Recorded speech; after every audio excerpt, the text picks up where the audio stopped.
If you're somebody who wants to start your very own mobile car cleaning business, or perhaps you want to start your very own detailing business in a studio like I have here, then make sure you stick around till the very end, because I'm going to be covering top to bottom all the pros and cons between both of them. So I feel pretty blessed because I'm currently doing both at the minute. So I have a mobile valeting business where I'm always out and about. It does give me quite a lot of freedom, but then I also have my own studio here when I tackle some of those bigger jobs. Now, there is a very good reason why I keep some mobile clients and I keep some which are just dedicated here. And I will explain in the video why I've chosen to go down that route of keeping both of them running at the same time. So let's take a look at some of the pros of mobile car cleaning. Now, first of all, you're going to get a wide range of cars to choose from. There's going to be a huge variety. It's not going to be just top-end cars. You're also going to get some proper bangers as well. And this is good because it gives you a chance to develop those skills. I found the cars like the VWs and the Peugeots and the Vauxhalls, they were some of the hardest cars, the most challenging cars to clean, but then I came out so much stronger because I realised, oh, there's a new way that I've learned how to clean these carpets. That's quite difficult. I don't really like that fabric. And you soon learn these new tricks of the trade, and it does often help. If you stick to all the easy cars, all the luxury cars, by the time you get to a difficult job, you are going to struggle. You're also going to get a wider range of opportunities turn up, and I want to give you a quick example. If you're somebody in a studio, they bring their car in, and the car looks fantastic, but nobody can see you working on it, then you're going to find you're not going to have people come up to you and go, oh, that looks quite good. Whereas when you're a mobile valeter and a mobile car cleaner, let's just say you're on a nice estate, lovely estate where you're cleaning somebody's nice car and you get all the curtain twitchers next door. They start looking about what you're doing, and then they're soon going to come over. Even if they don't come over straight away, they're normally going to wait around and ask the neighbour for feedback and say, look, what did that car look like? Did that guy do a good job of cleaning it? And 9 times out of 10, the customers are always going to come back to you. And the good thing is, when they come back to you on a regular basis, they're also going to bring their friends along with them. Another great thing is the wide range of flexibility you can have. Now, let's just say you've got a sore throat or you just don't feel like going out for that particular day. The majority of the time, it's going to be pretty okay with the client because they live at that house. Whereas with a studio, the thing is they might say, oh, well, I could only bring it over that day because they've got to incur all the traveling and the logistics about it as well. And often that doesn't really work for them. Whereas when they live at home, they're always going to be about. So you have a huge opportunity to reschedule that for another day. So that's why a lot of people are keeping the mobile valeting business going, because just of the sheer flexibility of it. Another thing not a lot of people talk about is the huge amount of upsells. Now think about this for one moment, because if you are a mobile car cleaner and you've got repeat business because you're offering, let's just say, maintenance cleans, you're going to get these opportunities where you can start doing leather cleaning, you can do ceramic coating, machine polishing, the odd bit of scratch removal here or there. It soon adds up, and believe it or not, an upsell can actually earn you a lot more money than the original service that you're offering. Another thing which is a good thing, but it's also a terrible thing at the same time, is the fact you're out in the elements. Now hear me out, because I will cover all the cons about it a bit later on. But when you're out in the elements, you're not located to one permanent base. You get to be out even in the fresh air in some cases, and sometimes you need to have a good drive to clear your head just so you can prepare yourself for the next clean. And I do think that when I'm out and about on a nice day, not a scorching hot day, but just a nice calm day, you can see where people get this sense of, oh, it's therapeutic when you clean your car. But I will talk about the cons a bit later on, because I think that is going to be one thing that could separate you from picking a studio business or being mobile. And trust me, it does get very serious. Now let's dive in and take a look at some of the pros about having your very own detailing unit. Now the first one is going to be quite an obvious one for most of you, and that is the fact you are going to be able to operate in controlled conditions. So you're not going to be out there in the elements, although I've said previously that's a nice thing. In here, you're going to have this sense of nothing can do me any harm. You're not going to have to worry about it keep raining because the car's going to be inside. You don't have to worry too much about the dust. You can control how much lighting you have. These are all things that you would have to worry about if you're outside.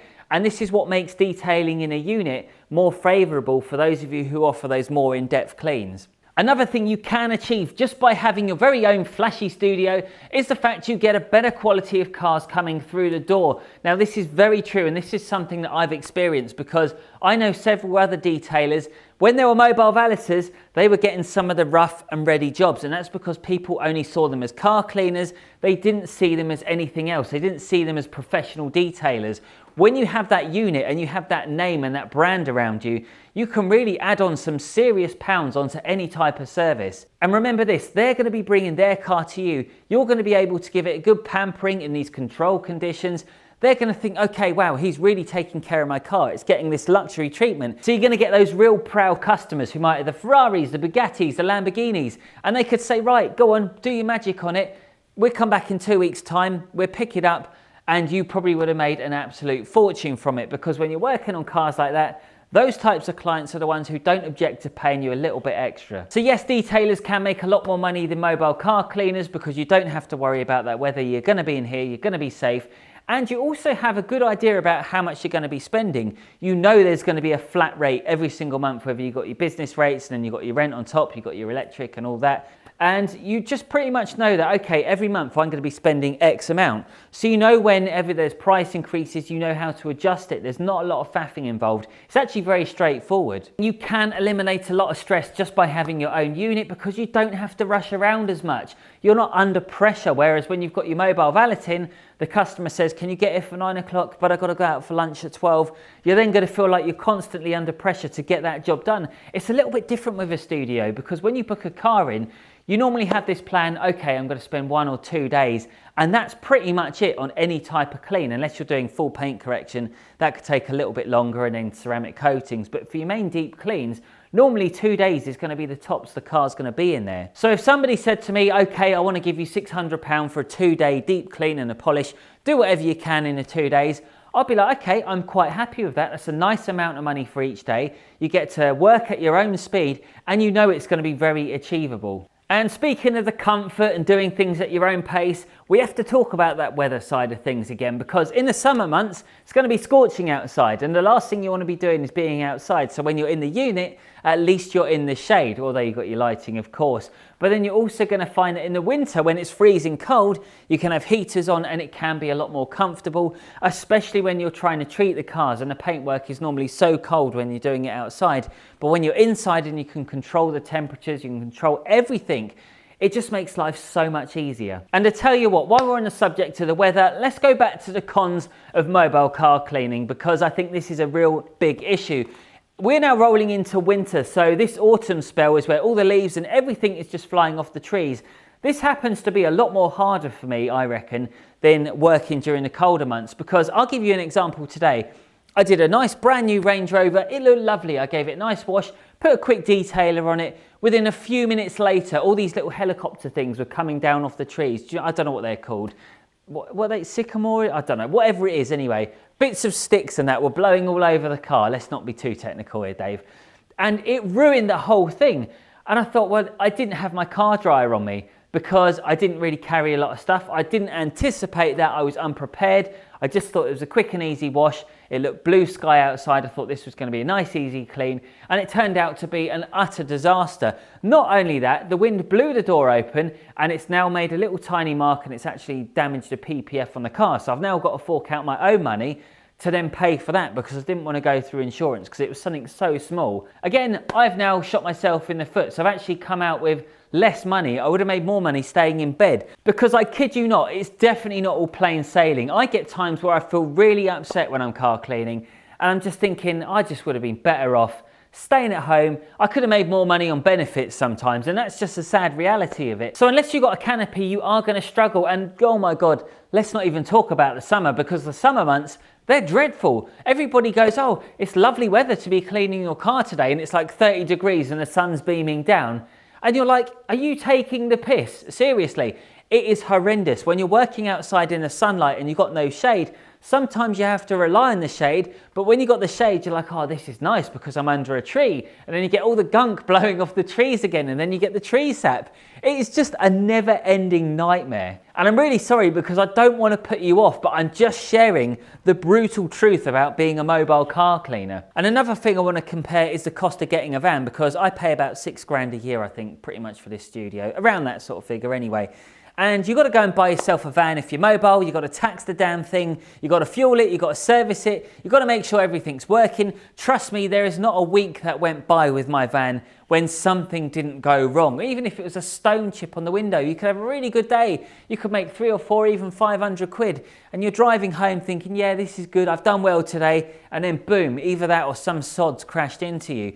And you just think, oh my God, you feel like you're battling all these demons. You just want to have a good day, get home, and you still feel like there's always going to be something else to worry about. The other things you've got to consider is the bigger the van, the heavier their expenses. So a lot of people tend to go for these smaller vans. But then the other issue occurs with the smaller vans being you can't fit everything in there. Now, I believe when I had my Transit Connect, I made the very best out of a bad situation. I knew I couldn't fit anything else in there, but I had just the right amount of things. And then it got to the point where I wasn't carrying the steam cleaner or the machine polisher or another vacuum cleaner, so I just made do with the wet vac. And there were so many corners that I was cutting, I couldn't even have an air compressor because it was more weight, more fuel, more expense. Now let's revert back to the amount of clients you can get, the wider opportunities of cars and customers. Now, I did say at the beginning it was going to be quite a good thing, but you need to consider this.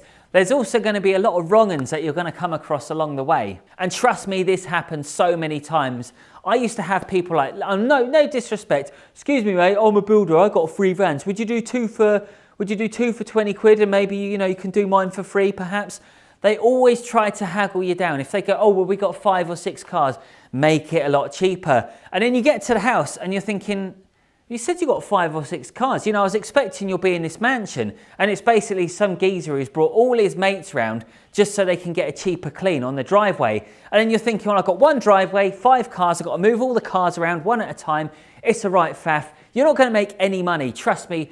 Don't even think about offering a ridiculously low price. If you start offering the same prices as a hand car wash, you're going to get nothing but major problems. You're going to get all the people who expect everything for nothing. Now, with all this drama, you're always going to be under a lot of pressure to get things done in a certain time frame. It is so difficult, especially in the summertime. You can even find that in a really hot day, you're going to be working maybe extra 30 to 60 minutes longer because you're going slower. You're going to need to be taking on more calories, you need more water intake. Things get so difficult, you're literally sweating like buckets and the customer's out there looking at you, you're dripping in sweat. And you're like, well, I don't really want you sweating in my car. I'm like, I'm literally trying to get the job done as quick as possible.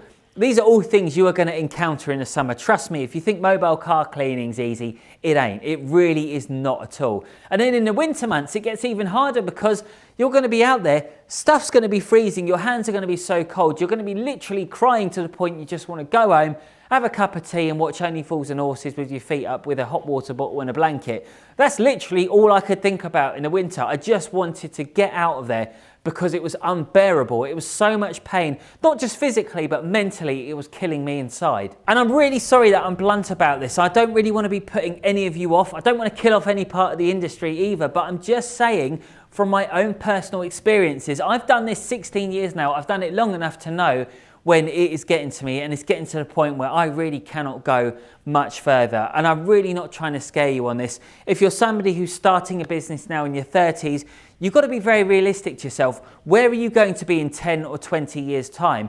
Are you going to be able to keep up this pace? Are you going to bring in staff? If you do bring in staff, what happens when they start realizing that they could do maybe even as good a job as you? Not saying a better job, but they're going to be learning off you. If you're somebody who's very good and you're not selling that expertise and you're basically bringing someone around, you're training them, you're giving them free training, you're literally setting them up for the point where they're then going to say, I'm done. I'm going to go start my own business. And then you're back to square one. You've got to start off with someone who's inexperienced, work it up. And this is what I've seen. And even I was one of those people. I was someone who worked along with someone else. And I realised I was a lot better than them. And then I went off and did it on my own. So that is enough scaremongering for the mobile detailing. Let's take a look at all the cons of being in a studio. Trust me, there are a few cons. The first one is it's very lonely. If you're working on your own, and I know you can say this about mobile car cleaning, but at least you're going to have a lot of different customer interaction. There can be some good points to that as well.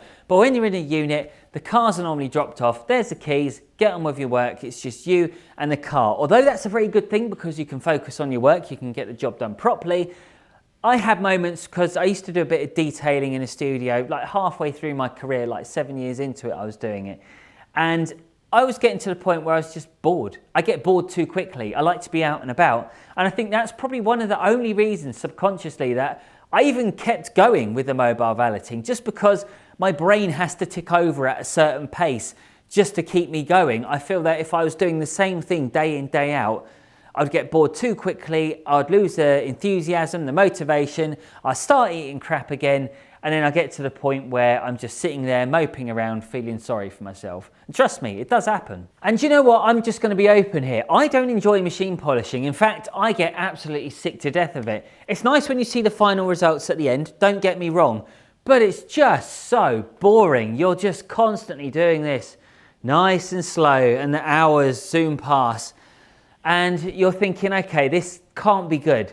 Like, my arms are vibrating a lot, it's noisy, I know you can have ear defenders, but you just feel so disconnected from the rest of the world when you're on your own in your studio. And it's not necessarily a nice thing. Another thing nobody ever talks about, one of the biggest problems with detailing studios is the eye strain and the constant headaches. Now, I don't think this is going to apply to everybody, but I'm just saying for me, I noticed it quite a lot, that when you've got your eyes constantly focused, let's just say on a white paintwork, for example, and you've got all these lights beaming down on it, it can give you quite a few headaches, I'm not going to lie. I need you to stay with me because I think this is going to get quite serious now. The next thing I want to talk about, oh God, this really is serious. I'm going to go on a bit of a rant here because I think it's about time you really do know the truth about everything. Right, let's just say you're in a studio, you bring your car in, you switch the ignition off, that car is still going to be emitting CO2. Any way you look at it, it's not just going to be, oh, we're turning it off now, it's going to be lovely clean air. If you shut the doors and the windows and close everything up, that is going nowhere apart from inside your lungs. And it gets a lot worse as well because you're constantly, when you're in a studio, you're going to be doing a lot of machine polishing, there's going to be a lot of ceramic coatings. You're also probably going to be using a lot of fallout remover as well. That stuff is absolutely toxic. They put it on the labels of these products as well. When you're using the graphene stuff from Turtle Wax, this product may cause cancer. For Christ's sake, we're using it all the time. We're doing these videos on these products. We are around products that are basically killing us. Is it really worth all that risk just to get that reward? I don't know. I really don't know here. And this is where it does get to me because I know better. And I'm working away at these cars thinking, why haven't I put a mask on? Why haven't I covered my ears? Why haven't I done this? I had a few people say about the Tornador as well, when I was using that one, I didn't always have a mask on. And they're saying, what about all the vapors of the chemicals coming through? All this toxic stuff that you're going to be exposed to. Seriously, there's only going to be so much your body can handle before something really bad happens. Honestly, I'm not trying to scaremonger you here. I'm just trying to open your eyes about the truth about this industry. And I'd rather be honest to you instead of saying, oh, it's really easy. Anybody can start a car cleaning business. Then you go out, you spend 10 grand on a van, all that equipment, and then you come back to me a few months later and say, you said it was easy. Well, it's a bit like me saying, anybody can be a footballer. Well, yeah, they can, as long as they put in the effort and they train and they become good at football. So you have to want to do it. If you really don't want to do it, then don't do it. Move on to something else that you have got a passion about. Anyway, I've listed tons of detailing business videos in the description below. If you want to see 2 more videos which are similar to this, then I've got 2 right here.